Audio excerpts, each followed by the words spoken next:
तुंगभद्रा नदी के पास एक गांव में आत्मदेव नामक एक ब्राह्मण रहता था। आत्मदेव शुद्ध हृदय का व्यक्ति था, परंतु उसकी पत्नी धुंधली, झगड़ालू और क्रूर महिला थी। आत्मदेव के कोई संतान नहीं थी, इस कारण वह बहुत दुखी रहता था। एक दिन उसने आत्महत्या करने का निर्णय लिया और नदी की ओर चल पड़ा। वहां उसकी मुलाकात एक संत से हुई। संत ने उससे उसकी उदासी का कारण पूछा। उसने कहा कि उसके पास अन्न और धन बहुत है, परंतु उसका उपभोग करने वाला कोई नहीं है, इसलिए वह यहाँ आत्महत्या करने आया है। संत ने आत्मदेव से कहा कि यह आशीर्वाद नहीं है, भगवान चाहते हैं कि सब कुछ तुम्हारे माध्यम से हो। पुत्र दुख का एक रूप है।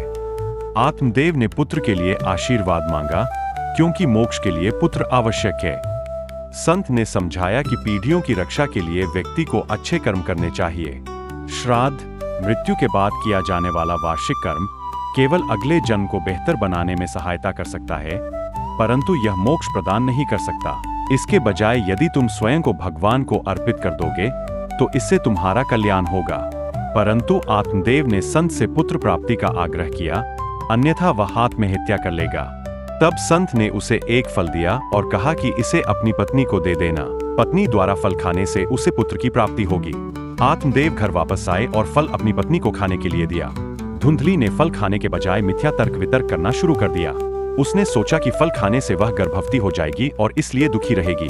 बच्चे के पालन पोषण में और अधिक दुख आएगा। उसने फल गाय को खिला दिया और गर्भवती होने का नाटक किया। बाद में वह अपनी बहन के बेटे को अपना बेटा बताकर ले आई। धुंधली ने अपने बेटे का नाम धुंधकारी रखा। गाय ने बड़े कानों वाले मानव पुत्र को जन्म दिया। उसका नाम गोकर्ण रखा गया। दोनों लड़के बड़े हो गए। धुंधकारी 5 वेश्याओं में लिप्त था। वह त्रिकाल संध्या का पालन नहीं करता था। आत्मदेव को अपने बेटे के लिए ग्लानि हो रही थी और उसने सोचा कि वह बिना बेटे के ही अच्छा है। धुंधकारी ने सारी संपत्ति खर्च कर दी और अपने माता पिता को पीटना शुरू कर दिया। यह सब देखकर गोकर्ण आत्मदेव के पास आए और वैराग्य का उपदेश दिया। उन्होंने कहा कि अच्छा है कि वे पत्नी और पुत्र का मोह छोड़कर भक्ति के लिए वन में चले जाएं। आत्मदेव नदी के पास गए और प्रतिदिन 10 से 12 घंटे ध्यान करने लगे। वे पूर्ण रूप से परमात्मा में लीन हो गए। श्रीमद् भागवत पुराण के 10वें स्कंद का अध्ययन करने से उन्हें मोक्ष की प्राप्ति हुई। धुंधकारी ने अवैध तरीकों से धन कमाना शुरू कर दिया। उसने राजा के महल से आभूषण चुराए और वेश्याओं को सौंप दिए। वेश्याओं ने सोचा कि यदि धुंधकारी जीवित रहा तो वे राजा के कब्जे में आ जाएंगे। राजा सारी संपत्ति छीन लेगा और दंड भी दे सकता है, इसलिए धुंधकारी को मार देना ही बेहतर होगा। उन्होंने उसे फांसी पर लटकाकर मारने की कोशिश की, लेकिन वह नहीं मरा। बाद में उन्होंने उसके मुंह में गर्म अंगारों से वार किया और वह मर गया। जब गोकर्ण को धुंधकारी की मृत्यु के बारे में पता चला तो वे गए और पिंडदान, श्राद्ध किया। घर लौटने पर गोकर्ण को रोने की आवाज सुनाई दी। गोकर्ण ने पूछा, कौन रो रहा है और ऐसी हालत क्यों है? भूत ने बताया कि वह उसका भाई था और मरने के बाद भूत बन गया है। गोकर्ण ने पूछा, श्राद्ध करने के बाद भी वह भूत कैसे बना हुआ है? उसने सूर्य नारायण भगवान से उपाय पूछने का निश्चय किया। सूर्य नारायण भगवान ने गोकर्ण को बताया कि श्रीमद् भागवत कथा से उसे मुक्ति मिल सकती है। गोकर्ण ने 7 दिवसीय श्रीमद् भागवत कथा का आयोजन किया।